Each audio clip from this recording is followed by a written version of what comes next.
ಅಲಂಕರಿಸಿರುವ ಸದ್ಗುರು ಅಪ್ಪಾಜಿಯವರ ಪವಿತ್ರ ಡಿದಾವರೆಗಳಲ್ಲಿ ಅನಂತ ಕೋಟಿ ನಮಸ್ಕಾರಗಳನ್ನು ಸಮರ್ಪಿಸುತ್ತಾ, ನಿನ್ನಿನ ದಿವಸ ಪಾಪವನ್ನು ಮಾಡಿರ್ತಕ್ಕಂಥ ಜೀವ ಅನಂತ ದುಃಖಗಳನ್ನು ಅನುಭವಿಸ್ಬೇಕಾಗ್ತದ. ಅದಕ್ಕಾಗಿ ಅವರಂತಾರ, ನೀ ಎಷ್ಟು ಪಾಪಗಳನ್ನು ಸಾವಧಾನದಿಂದ ಮಾಡ್ತಿದೆಯಲ್ಲ ಅಷ್ಟು ಪುಣ್ಯಕರ್ಮಗಳನ್ನು ನೀನು ಎಚ್ಚರದಿಂದ ಮಾಡಂಗಿಲ್ಲ. ಪಾಪ ಪ್ರಕಟ ಹೋ ಗಯಾ ತೋ जगत में अप्रतिष्ठित होगा, ऐसे सोचकर पाप को ಏಕಾಗ್ರ ಚಿತ್ತ ಹೋಕರ್ ವಹ ಕರ್ತಾ ಹೈ. ನೋಡ್ರಿ, ನಾನು ಒಂದು ವೇಳೆ ಪಾಪ ಮಾಡ್ತಕ್ಕಂಥದ್ದು ಜಗತ್ತಿಗೆ ಗೊತ್ತಾಯ್ತಂದ್ರ ನನ್ನ ಪ್ರತಿಷ್ಠಿತ ಹಾಳಾಗುತ್ತದ. ಗೊತ್ತಾಗ್ತದ, ಅವನಿಗೆ ತಿಳ್ಕೊತಾನ, ನಾನು ಪಾಪಿ ಅಂತ ಗೊತ್ತಾದ್ರೆ ಜಗತ್ತು ನನ್ನ ಕಿಮ್ಮತ್ತು ಕೊಡ್ತದೇನು? ಯಾರೂ ಗೌರವ ಕೊಡಂಗಿಲ್ಲ. ನನ್ನ ಪ್ರತಿಷ್ಠೆ ಅಂತಕ್ಕಂಥದ್ದು, ನನ್ನ ಗೌರವ ಅಂತಕ್ಕಂಥದ್ದು ಹಾಳಾಗಿ ಬಿಡ್ತದಂತ ಏನು ಮಾಡ್ತಾನ್ರಿ ಅವನು? ಬಹಳ ಹುಷಾರಿಯಾಗಿ ಪಾಪ ಕರ್ಮಗಳನ್ನ ಮಾಡ್ತಿರ್ತಾನೆ. ನೋಡ್ರಿ, ನೀವು ದೊಡ್ಡವರು ಯಾರನ್ನಾದ್ರೂ ಕೊಲ್ಲಿಸ್ಬೇಕಾಗಿತ್ತಂದ್ರ ಅವ್ರದ್ದು ಒಟ್ಟ ಹೆಸರ ಇರಂಗಿಲ್ಲ. ಯಾಕ್ರಿ? ಒಳಗೆ ರೊಕ್ಕ ತುಂಬಿಟ್ಟಿರ್ತಾನವ, ಮಾಡ್ತಾನ ಪಾಪ, ಮತ್ತೊಬ್ಬರನ್ನ ಕೊಲೆ ಮಾಡಿಸ್ತಾನ. ಕರೆ ಇವನೇ ಮಾಡ್ಯಾನ ಅಂತ ಅವನ ಗೌರವಕ್ಕೆ ಧಕ್ಕಿ ಬಂದಿರಬಾರ್ದು. ಆ ರೀತಿ ಒಳಗೆ ಎಷ್ಟು ಹುಷಾರಿಯಾಗಿ ಪಾಪ ಕರ್ಮಗಳನ್ನ ಮಾಡ್ತಿರ್ತಾನ. ಅದಕ್ಕೆ ಅವ್ರಂತಾರ, ಗೌರವ ಕಳ್ಕೋಬಾರ್ದಂತ ಇಷ್ಟು ಪಾಪ ಕರ್ಮಗಳನ್ನ ಎಚ್ಚರದಿಂದ ಮಾಡಾಕತ್ತಿಯಲ್ಲ. ಅವ್ರ ಇಶಿ ಕಾರಣಸೆ ಅಂತ ಕಾಲಮೇ ಉಷೆ ಪಾಪೋಂಕ ಯಾದ್ ಆತಿ ಹೈ. ಅದಕ್ಕೆ ಅವ ಯಾರಿಗೆ ಗೊತ್ತಾಗ್ಲಾರ್ದಂಗ ಎಷ್ಟೇ ಪಾಪಗಳನ್ನ ಮಾಡಿದ್ರೂ ಸಹಿತ ಅಂತ ಕಾಲದೊಳಗ ನೆನಪಾಗ್ತದದು, ನಾ ಇಂಥ ತಪ್ಪು ಮಾಡಿದ್ನಲ್ಲಪ್ಪ, ನಾ ಇವರಿಂದ ಇಂಥ ಪಾಪ ಕರ್ಮಗಳನ್ನ ಮಾಡಿಸಿದೆಲ್ಲ, ಅದನ್ನ ನಾನು ಅನುಭವಿಸ್ಬೇಕಲ್ಲ ಅಂತಕ್ಕಂಥದ್ದು ಅಂತ್ಯಕಾಲದೊಳಗ ಅವನಿಗೆ ನೆನಪಾಗುತ್ತದಂತಾರ ಅವ್ರು. ಇಶೀಶೆ ಅಂತ್ಯಕಾಲ ಮೇ ಜಿ ಗಬಡಾತಾ ಹೈ ಅಂದ್ರೆ ಏನ್ರಿ? ಗಡಬಡಿಸ್ತಾನಂತ. ಅಂತ್ಯಕಾಲದೊಳಗೆ ನೋಡ್ರಿ, ಯಾವನು ಸುಖದಿಂದ ಸಾಯ್ತೇನೇನು? ಯಾಕೆ ಅನ್ಸುತ್ತಿರ್ತಾನ, ಅಳುತ್ತಿರ್ತಾನ, ಗಾಬರಿ ಆಗತ್ತಾನ. ಯಾಕಾಗ್ತಾನಂದ್ರೆ ಅವನ್ನೆಲ್ಲ ಮಾಡಿರ್ತಕ್ಕಂಥ ಪಾಪ ಅವನ ಎದ್ರ ಮುಂದೆ ಬಂದು ನಿಂತು ಅವಾಗ ಗಡಬಡಿಸ್ತಾನಂತವ. ಉಷೆ ಅಪನೆ ಕಿಯೇ ಹುಯೇ ಪಾಪ ಪ್ರತ್ಯಕ್ಷ ದಿಕ್ತೆ ಹೇ. ಯಾಕಂಗ ಮಾಡ್ತಾನ್ರಿ ಅವ ಅಂದ್ರ, ತಾನು ಮಾಡಿರ್ತಕ್ಕಂಥ ಪಾಪ ಅವನಿಗೆ ಪ್ರತ್ಯಕ್ಷವಾಗಿ ಅವನ ಎದುರಿಗೆ ಕಾಣುತ್ತಿರ್ತದದು, ಮುಂದೆ ನಿಂದಿರ್ತದದು ಬಂದು. ಅದಕ್ಕೆ ಅವನಿಗೆ ಏನಾಗುತ್ತದ? ತ್ರಾಸ ಆಗುತ್ತದ. ಅಂತ್ಯಕಾಲದೊಳಗ ಪಶ್ಚಾತ್ತಾಪವನ್ನ ಪಡ್ತಾ ಇರ್ತಾನ ಜೀವ. ವಹ ಸಮಜಾತ ಹೈಕಿ ಮೈನೆ ಮರ್ನೆ ಕಿ ಕೋಯಿ ತಯಾರಿ ಕಿ ಹಿ ನಹಿ. ಅವಾಗಂತಾನವ, ನಾನು ಏನು ಮಾಡಿಬಿಟ್ನಪ್ಪ, ನಾ ಸಾಯ್ತೀನಿ ಅಂತ ಗೊತ್ತಿದ್ರು ಕೂಡ ಸಾವಿನ ತಯಾರಿಯನ್ನ ನಾನು ಮಾಡ್ಕೊಳ್ಳೇ ಇಲ್ಲಲ್ಲ ಅಂತಾನ. ಯಾವಾಗ್ರಿ? ಸಾಯ ಮುಂದಂದ್ರೆ ಎದಕ್ ಬರ್ತದ್ರಿ? ಹೌದಿಲ್ಲ? ಮೊದಲೇ ಮಾಡ್ಬೇಕಿತ್ತ ಕೆಲಸ. ನಾನು ಹೆಂಗಾದ್ರೂ ಒಂದು ದಿನ ಸಾಯವಿದ್ದೀನಿ, ಸಾಯುವುದರೊಳಗಾಗಿ ನಾನೇನಾದ್ರೂ ನನ್ನ ವ್ಯವಸ್ಥೆಯನ್ನ ಮಾಡ್ಕೋಬೇಕಂತಕ್ಕಂಥ ಪರಿಕಲ್ಪನೆ ಇಲ್ದನೆ ಅವಾಗ ಅಂತ ಕಾಲದೊಳಗ ನೆನೆಸ್ಕೋತ ಕೂಡ್ತಾನ. ಏನು ತಯಾರಿನೇ ಮಾಡ್ಕೊಳ್ಳಿಲ್ಲಲ್ಲಪ್ಪ ಹೋಗಾಕ. ನೋಡ್ರಿ, ಎಲ್ಲಿಗಾರ ಹೋಗಬೇಕಾಗಿತ್ತು, ನಾವು ಯಾತ್ರಾಕ್ ಹೋಗ್ತಿದ್ವಿ, ಏನೋ ಒಂದು ಕೆಲಸ ಮಾಡ್ತಿದ್ವಿ ಅಂದ್ರೆ ಮೊದಲು ತಯಾರಿ ಮಾಡ್ಕೋತೀವಿ ನಾವು, ಹೌದಿಲ್ರಿ? ತಿಂಗಳಾನ್ಗಟ್ಲೆ ರೆಡಿ ಆಗ್ತಾನ ಮನುಷ್ಯ. ಅವ್ರಂತಾರ, ನೀ ಸಾಯ್ತಿದೆ ಅಂತ ಗೊತ್ತಿದ್ದು ನೀ ಏನು ಮಾಡ್ಕೊಂಡಿಯಪ್ಪ ಒಯ್ಯಾಕ? ನೀ ಏನಾದ್ರೂ ಒಳ್ಳೆ ಕಾರ್ಯಗಳನ್ನ ಮಾಡಿದೇನು? ಮಾಡ್ಲೇ ಇಲ್ಲ. ನೆನಪು ಮಾಡ್ಕೊಳಕತ್ತಿದೀಗ, ಸಮಯ ಇಲ್ಲ. ಮಾಡ್ಬೇಕಂದ್ರೆ ಟೈಮ್ ಐತೇನವ? ಸಾವು ಬದುಕಿನ ಮಧ್ಯೆ ಹೋರಾಡಕತ್ತಾನ, ಪಾಪನೇ ಮುಂದೆ ಬಂದು ನಿಂತದ, ಪಶ್ಚಾತ್ತಾಪ ಪಡ್ತಾನ, ನಾ ಸಾವಿನ ತಯಾರಿನೇ ಮಾಡ್ಕೊಳ್ಳೇ ಇಲ್ಲಲ್ಲ ಏನು ಅಂತ. ಮೇರಾ ಅಬ್ ಕ್ಯಾ ಹೋಗ, ಏನಾಗ್ತದಪ್ಪ ನನಗೀಗ ಅಂತ ತಿಳ್ಕೊಂಡು ಜೀವ ಚಡಪಡಿಸ್ತಿರ್ತಾನ. ಮನುಷ್ಯ ಅವರು ತೋ ಸಭಿ ಕಾಮೋಂ ಕೆ ಲಿಯೇ ತಯಾರಿ ಕರ್ತಾ ಹೈ, ಪರಂತು ಮರ್ನೆ ಕಿ ತಯಾರಿ ಕರ್ತಾ ಹಿ ನಹಿ. ಎಲ್ಲ ಕೆಲಸ ಮಾಡ್ಬೇಕಾದ್ರೆ ಮೊದಲು ತಯಾರಿ ಮಾಡ್ಕೊಂಡಿ, ಆದ್ರ ಸಾಯ ತಯಾರಿ ಏನು ಮಾಡ್ಕೊಂಡಿದೆಪ್ಪ? ಹೆಂಗ್ರಿ? ರೆಡಿ ಪೊಸಿಷನ್ದಾಗ ಇರ್ಬೇಕಂತ. ನಾ ಒಂದಿನ ಸಾಯ್ತೀನಿ, ಯಾವಾಗ ಬರ್ತದ ಬರ್ಲಿ, ಏನು ಮಾಡ್ಬೇಕಾಗ್ಯದ ಅದು ಮಾಡಿ ಬಿಟ್ಟಿದ್ದ ಅಂದ್ರ ಆರಾಮಿರ್ತಾನ. ಮಹಾತ್ಮರು ಯಾಕೆ ಅನ್ಸಂಗಿಲ್ಲ ಸಾವಿಗೆ? ಅವ್ರು ಯಾಕಷ್ಟು ಆರಾಮ್ ಇರ್ತಾರ್ರಿ ಅಂದ್ರ, ಏನು ಮಾಡ್ಬೇಕಾಗ್ಯದ ಸಾವಿನ ತಯಾರಿಯನ್ನ ಮಾಡ್ಕೊಂಡು ಬಿಟ್ಟಾರ ಅವ್ರು. ಮುಂದೆ ಪರಮಾತ್ಮನ ಹತ್ರ ಹೋಗಿ ಏನು ಹೇಳ್ಬೇಕಾಗ್ಯದ ಅದನ್ನ ಹೇಳಕ್ ರೆಡಿ ಅದಾರ ಅವ್ರು. ಭಯ ಇಲ್ಲ ಅವರಿಗೆ. ಆದ್ರೆ ಜೀವ ಮಾತ್ರ ಏನು ತಯಾರಿ ಮಾಡಿಕೊಳ್ಳಾರ್ದ ಪಶ್ಚಾತ್ತಾಪವನ್ನು ಅನುಭವಿಸ್ತಾನೆ. ಅದಕ್ಕೆ ಅವ್ರಂತಾರ, ನೀನು ಏನು ತಯಾರಿ ಮಾಡಿಕೊಳ್ಳಿಲ್ಲಲ್ಲಪ್ಪ. ಅವರು जिसे प्रकार शादी की तैयारी करते हो उसी प्रकार धीरे धीरे मरने के भी तैयारी करो. ನೋಡ್ರಿ ಹೆಂಗ ಮದುವೆ ಐತಿ ಅಂದ್ರ ತಿಂಗಳ 2 ತಿಂಗಳ ಗಟ್ಲೆ ತಯಾರಿ ನಡೆಸ್ತಿರಲ್ಲ, ಮಾಡಿವೆ ಇಲ್ರಿ. ಮಕ್ಕಳು ಮದುವೆ ಐತಿ ಅಂದ್ರ ಹಗಲು ರಾತ್ರಿ ನಿದ್ದಿಗೆಟ್ಟು ಏಟ್ ಹೈರಾಣಾಗಿ ಅದು ಮುಂದ ಪರ್ಮನೆಂಟ್ ಆಗಿ ಸೊಸಿ ಉಳಿತಾಳೋ ಬಿಡ್ತಾಳೋ ಗೊತ್ತಿಲ್ಲ, ಹೌದಿಲ್ರಿ. ಮಾಡೋದಂತೂ ಪ್ರಯತ್ನ ಮಾಡಬೇಕಲ್ಲ. ಇಷ್ಟೆಲ್ಲ ಕಷ್ಟಪಟ್ಟು ತಯಾರಿ ಮಾಡಿದ್ರಿ, ಹಂಗ ನೀವೇನಾದ್ರೂ ಸಾವಿನ ತಯಾರಿಯನ್ನ ಮಾಡ್ಕೊಂಡಿರೇನು ಅಂತಾರ ಅವ್ರು. ನಾವ್ಯಾರು ಮಾಡ್ಕೊಳ್ಳೇ ಇಲ್ಲ ಅದನ್ನ. ಮೌತ್ ಕೇಲಿಯೇ ಸದಾ ಸಾವಧಾನ್ ರಹು. ಅದಕ್ಕೆ ಸಾವಿಗೆಯಾಗಿ ನೀ ಬಹಳ ಎಚ್ಚರದಿಂದ ಇರಲಿಕ್ಕೆ ಪ್ರಯತ್ನ ಮಾಡು. ಮೃತ್ಯು ಅರ್ಥಾತ್ ಪರಮಾತ್ಮ ಕೋ बीत हुए जीवन का हिसाब देने का ಪವಿತ್ರ ದಿನ. ನೋಡ್ರಿ, ಸಾವಂದ್ರೆ ಏನು ಹೇಳ್ತಾರ ಅವರು. ನಾವು ನಮ್ಮ ಜೀವನದೊಳಗೆ ಏನೇನು ಮಾಡೀವಿ, ನಾವು ಜೀವನ ಎಷ್ಟು ವರ್ಷ ಕಳೆದ್ವಿ, 50 ವರ್ಷನೋ 60 ವರ್ಷನೋ ಎಷ್ಟೆಷ್ಟು ವರ್ಷಗಳನ್ನ ನಾವು ದಿನಗಳನ್ನ ಕಳೆದಿವೆಲ್ಲ, ಆ ದಿನದಲ್ಲಿ ಏನೇನು ಮಾಡಿದೆಪ್ಪ ಅಂತಕ್ಕಂಥದ್ದನ್ನ ಪರಮಾತ್ಮನಿಗೆ ಒಪ್ಪಿಸುವ ದಿನ ಅಂದ್ರೆ ಸಾವು. ತಿಳಿತ್ರಿ, ಸತ್ತ ಬಳಿಕ ಎಲ್ಲಿ ಹೋಗ್ಬೇಕು ನಾವು? ಪರಮಾತ್ಮನ ಮುಂದೆ ಹೋಗಿ ನಿಂತು ಆ ನಂತರದೊಳಗೆ ಅಲ್ಲಿ ಏನೇನು ಮಾಡಿ ಬಂದ್ಯಪ್ಪ, ಏಟು ಪುಣ್ಯ ಮಾಡಿದಿ, ಏಟು ಪಾಪ ಮಾಡಿದಿ, ಹೌದಿಲ್ರಿ. ಅಲ್ಲೇ ಲೆಕ್ಕ ಗೊತ್ತಾಗ್ತದ. ನಿನಗಿಲ್ಲಿ ಅನಿಸ್ತದ ನಾ ಚಲೋನೆ ಮಾಡೀನ್ರಿ ಅಂತ, ಹೌದಿಲ್ರಿ. ಏಟು ಚಲೋ ಮಾಡಿವೋ ಏಟು ಕೆಟ್ಟ ಮಾಡಿವೋ ಯಾರಿಗೆ ಗೊತ್ತದ? ಯಾರಿಗೆ ಗೊತ್ತಿಲ್ಲ. ನಾವೆಲ್ಲ ಪುಣ್ಯ ಅಂತಾನೆ ಮಾಡಿರ್ತೀವಿ, ಪಾಪ ಆಗಿರ್ತದ. ಪಾಪ ಅಂತ ಮಾಡ್ತೀವಿ, ಪುಣ್ಯ ಆಗಿರ್ತದ. ಎಷ್ಟು ವಿಚಿತ್ರ ಅಂತಿರಲ್ಲ. ಪಾಪ ಪುಣ್ಯಗಳು ಬಹಳ ಸೂಕ್ಷ್ಮ ಅದಾವು. ಮನುಷ್ಯ ಅದರ ಅರಿವಿರ್ಲಾರ್ದಂಗ, ಅದರದ್ದು ಜ್ಞಾನ ಇರ್ಲಾರ್ದಂಗ ಮಾಡ್ತಿರ್ತಾನಲ್ಲ.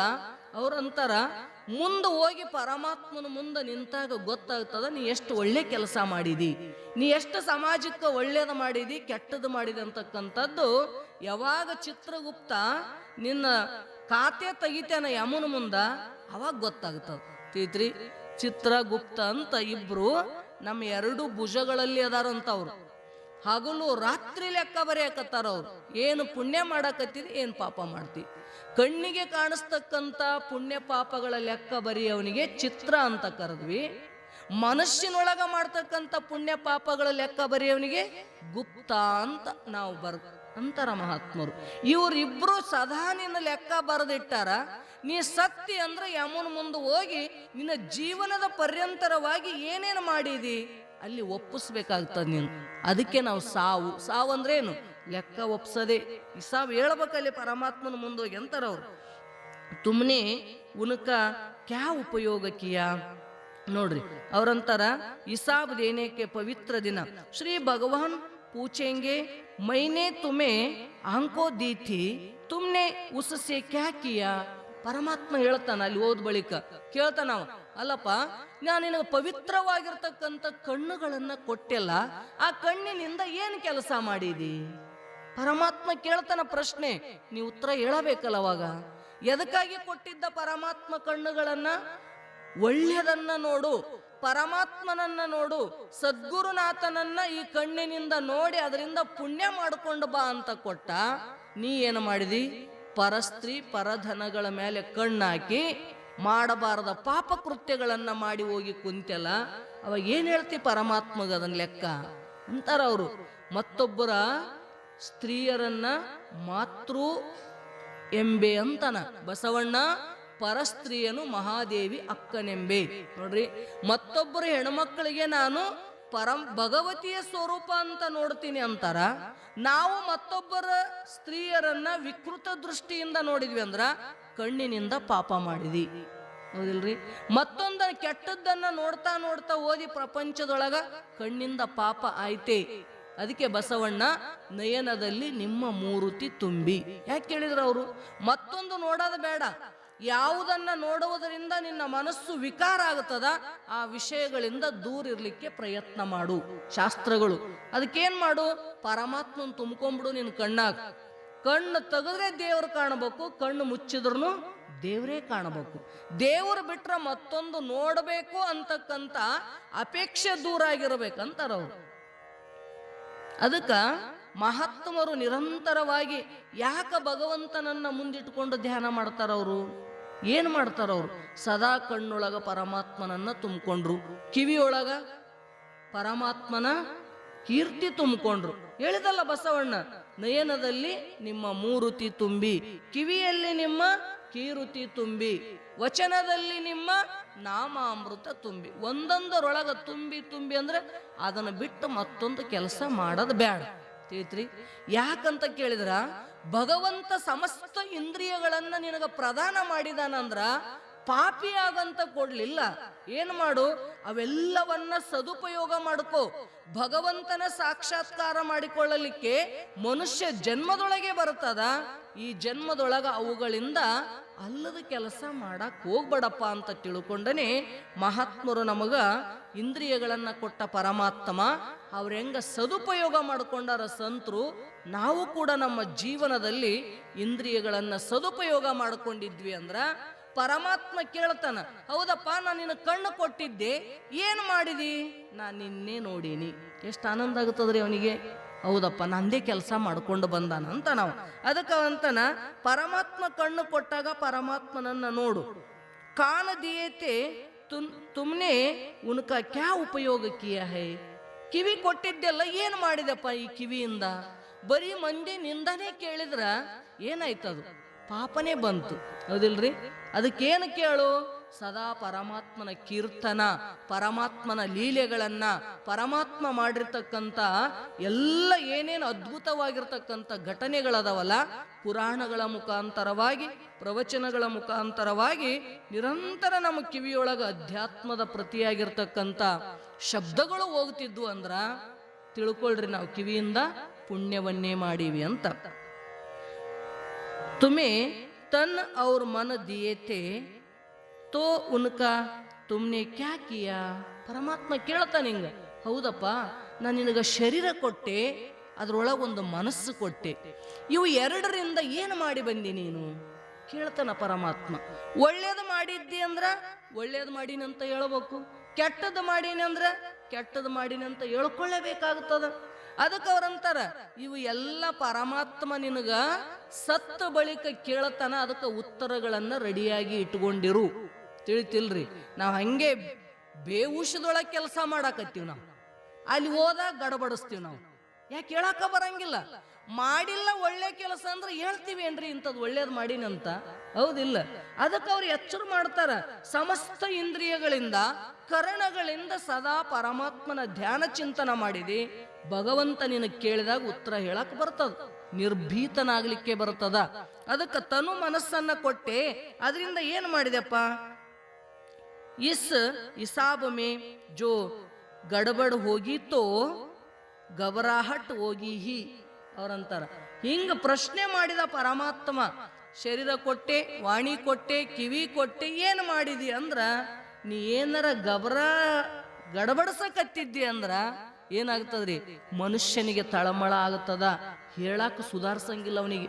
ನೋಡ್ರಿ, ಗಬರಾಟ್ ಹೋಗಿ ಅವರು ವಹ ಠಾಕೂರ್ ಜಿ ಕಿ ಪ್ರಾರ್ಥನಾ ಕರ್ತಾ ಹೈ ಕಿ ಹೇ ಪ್ರಭು ಮೈನೆ ತೋ अलग अलग बनी रखी है परंतु तुम्हें मेरा ध्यान रखना. ನೋಡ್ರಿ, ಪರಮಾತ್ಮಗಂತಾನೆ, ಹೇ ಪರಮಾತ್ಮ, ನಾ ಏನೇನೋ ಬೇರೆ ಬೇರೆ ಕೆಲಸಗಳನ್ನ ಮಾಡ್ಕೊಂಡು ಬಂದೀನಿ, ಆದ್ರೂ ಕೂಡ ನೀ ನನ್ನ ಮ್ಯಾಗ ಕೃಪಾ ಮಾಡು, ನನ್ನ ಮ್ಯಾಗ ಒಂದಿಷ್ಟು ನಿನಗ ಧ್ಯಾನ ಇರ್ಲಿ ಅಂತ. ಏಕ ವರ್ಷಕ್ಕೆ ಹಿಸಾಬ್ ದೇನೆ ಮೇ ಇತನಾ ಗಬರ ಮೈನೆ ತೋ एक वर्ष के हिसाब देने में इतना घबराहट होती है तो फिर सारे जीवन का हिसाब देते समय क्या दशा होगी. ಅವ್ರಂತಾರ ನೋಡ್ರಿ, ಈಗ ಇನ್ಕಮ್ ಟ್ಯಾಕ್ಸ್ ಆಫೀಸರ್ ಅಂತ ಇರ್ತಾರ. ಇನ್ಕಮ್ ಟ್ಯಾಕ್ಸ್ ಆಫೀಸರು ಯಾವಾಗ ಬಂದು ಏನು ಕೇಳ್ತಾನೆ ಎಲ್ಲ ಅವನಿಗೆ ಲೆಕ್ಕ ತೋರ್ಸಬೇಕಾಗ್ತದ ನೀವು, ಹೌದಾ? ಅದಕ್ಕೆ ಅವ್ರಂತಾರ, ಸಾಧಾರಣ ಇನ್ಕಮ್ ಟ್ಯಾಕ್ಸ್ ಆಫೀಸರ್ को हिसाब देना होता है तो भी मनुष्य को घबराहट होती है.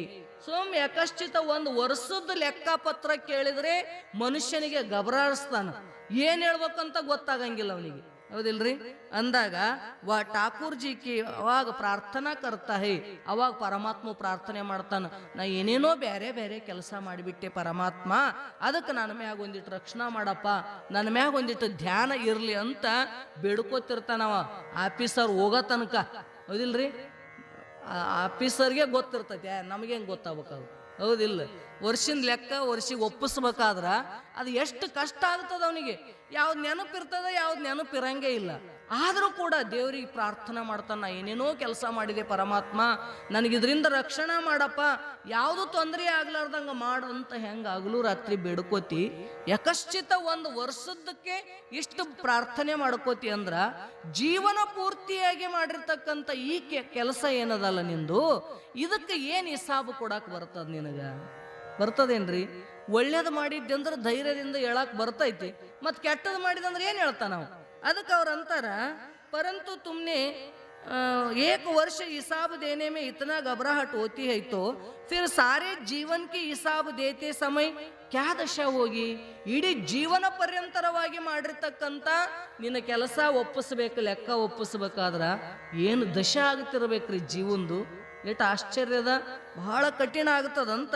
ಪ್ರಭುನೇ ಹಮೇ ಜೋ ದಿ ಹೈ ಉಸ್ಕಾ ಹಿಸಾಬ್ ದೇನಾ ಹಿ ಪಡೇಗಾ.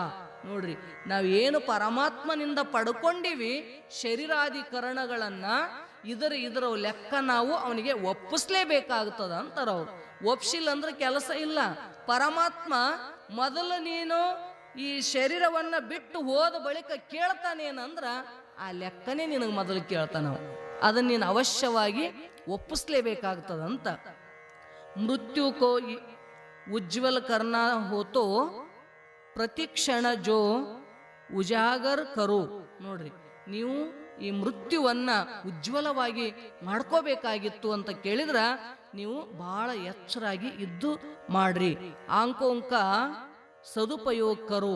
ಪ್ರತಿ ನಿನ್ನ ಕಣ್ಣಿನಿಂದ, ಕಿವಿಯಿಂದ, ಪ್ರತಿ ಒಂದು ಇಂದ್ರಿಯಗಳಿಂದ ನೀನು ಸದುಪಯೋಗವನ್ನ ಮಾಡ್ಕೋ. ಧನಕ ಸದುಪಯೋಗ ಕರು, ಕಣ್ಣಿನ ಸದುಪಯೋಗವನ್ನ ಮಾಡ್ಕೋ. ಧನ ಕೊಟ್ಟನ ಪರಮಾತ್ಮ, ಸಂಪತ್ತು ಕೊಟ್ಟಾನ ಅಂದ್ರ ಅದರ ಸದುಪಯೋಗವನ್ನ ಮಾಡ್ಕೋ. ವಾಣಿಕ ಸದುಪಯೋಗ ಕರೋತೋ ಮೃತ್ಯು ಉಜ್ವಲ ಹೋಗಿ. ನೋಡ್ರಿ, ಯಾವಾಗ ನಮ್ಮ ಸಮಸ್ತ ಇಂದ್ರಿಯಗಳನ್ನ ನಾವು ಸದುಪಯೋಗ ಮಾಡ್ಕೊಂಡಿದ್ವಿ, ಒಳ್ಳೆದಕ್ಕಾಗಿ ಉಪಯೋಗ ಮಾಡ್ಕೊಂಡಿದ್ವಿ ಅಂದ್ರ ನಮ್ಮ ಮೃತ್ಯು ಒಳ್ಳೇದಾಗ್ತದ. ಪ್ರತಿ ಕ್ಷಣ ಜೋ ಈಶ್ವರ ಕಾ ಸ್ಮರಣ ಕರ್ತಾ ಹೈ ಉಶಿ ಕಾ ಮೃತ್ಯು ಸುಧಾರ್ತಿ ಹೈ.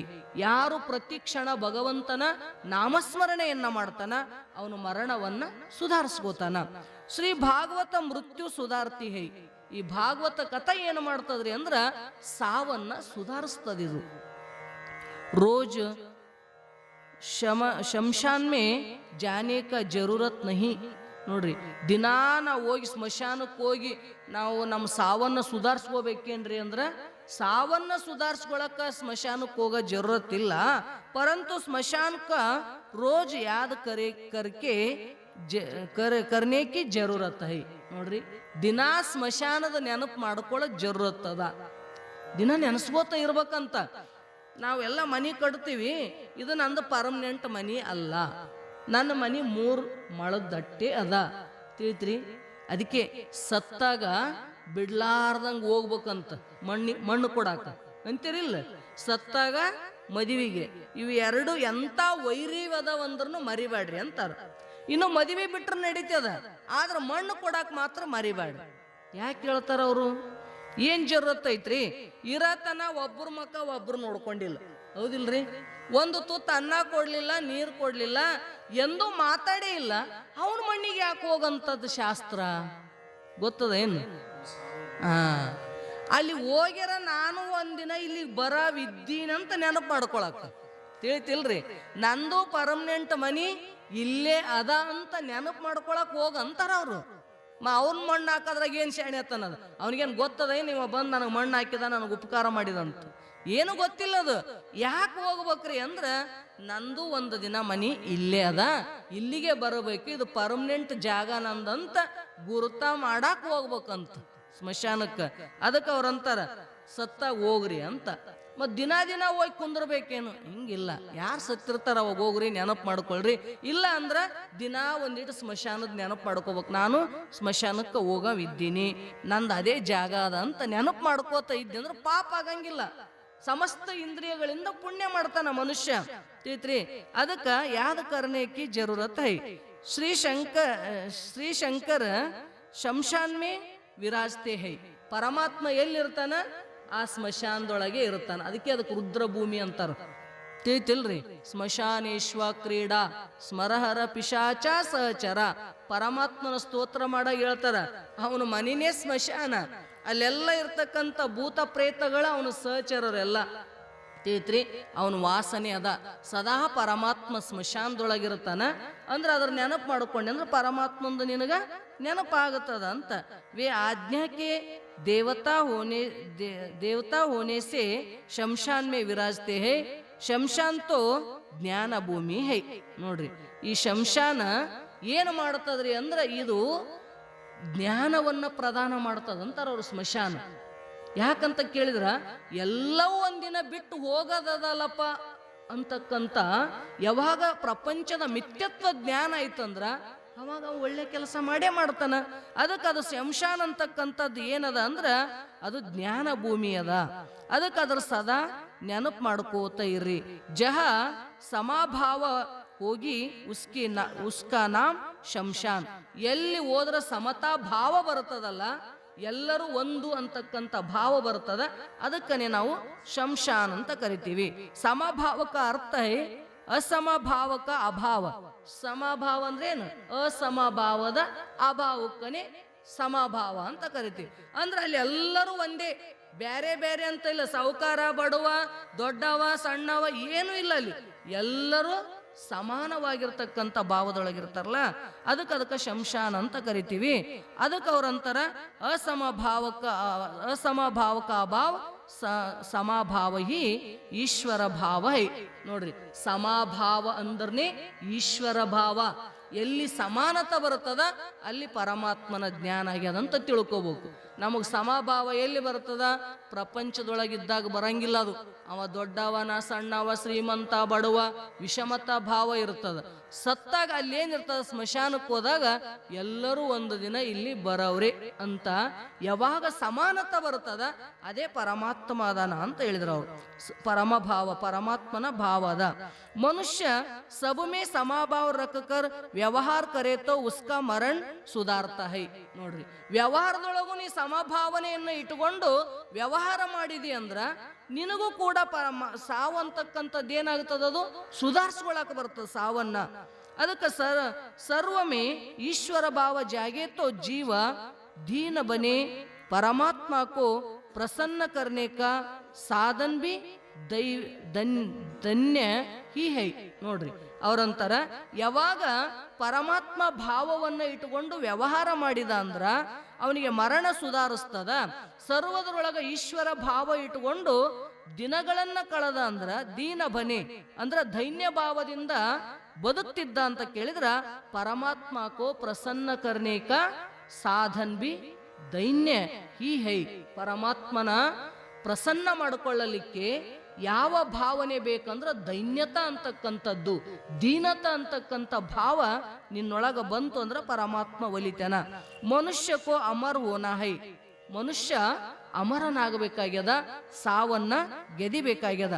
ಶ್ರೀಮದ್ ಭಾಗವತ ಕಿ ಕಥಾ ಅಮರ್ ಹೈ. ಈ ಭಾಗವತ ಕಥಾ ಅಂತಕ್ಕಂಥದ್ದು ಏನದರ ಇದು ಅಮರವಾಗಿರ್ತಕ್ಕಂಥದ್ದು. ಅಮರ ಕಥಾ ಕ ಜೋ ಆಶ್ರಯ ಲೇತಾ ಹೈ ವಹ ಅಮರ್ ಹೋ ಜಾತಾ ಹೈ. ಯಾವನ ಅಮರವಾಗಿರ್ತಕ್ಕಂಥ ಈ ಭಾಗವತ ಕಥವನ್ನ ಆಶ್ರಯ ಮಾಡ್ಕೋತಾನ, ಚಿಂತನ ಮಾಡ್ತಾನ, ಅವನು ಅಮರನೇ ಆಗತಾನ. ರಾಜ ಪರೀಕ್ಷಿತ ಅವರು ಸುಖದೇವ್ಜಿ ಅಮರ್ ಹೈ. ಅವ್ರ ರಾಜ ಪರೀಕ್ಷಿತನು ಅಮರ ಅದನ. ಅವರ ಗುರು ಆಗಿರ್ತಕ್ಕಂಥ ಶುಕ ಮಹರ್ಷಿನೂ ಕೂಡ ಅಮರನೇ ಅದನ. ಶ್ರೀ ಭಾಗವತ್ ಕೋ ಕಥಾ ಆಪ್ಕೆ ಅಮರ್ ಬನಾತಿ ಹೈ. ನಿನ್ನನ್ನು ಕೂಡ ಈ ಕಥಾ ಏನು ಮಾಡ್ತದಂದ್ರ ಅಮರನನ್ನಾಗಿ ಮಾಡ್ತದ. ಭಕ್ತಿ ರಸಕ ದಾನ್ ಕರ್ತಿ ಹೈ.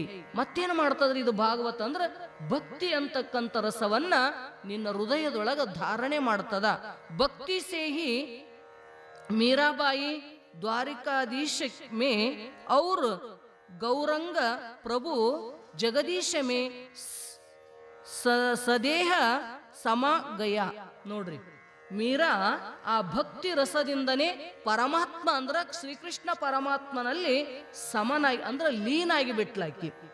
ಔರಂಗ ಅಂತಕ್ಕಂಥವನು ಕೂಡ ಆ ಭಕ್ತಿ ಅಂತಕ್ಕಂಥದ್ದನ್ನ ಮಾಡಿ ದೇಹ ಸಹಿತವಾಗಿ ಸದೇಹ ಸಮಗಯ ಅಂದ್ರೆ ಏನ್ರಿ, ಸದೇಹವಾಗಿ ದೇಹ ಸಹಿತವಾಗಿನೇ ಅಲ್ಲಿ ಅವರು ಅಮರಾಗಿ ಹೋಗಿಬಿಟ್ರು.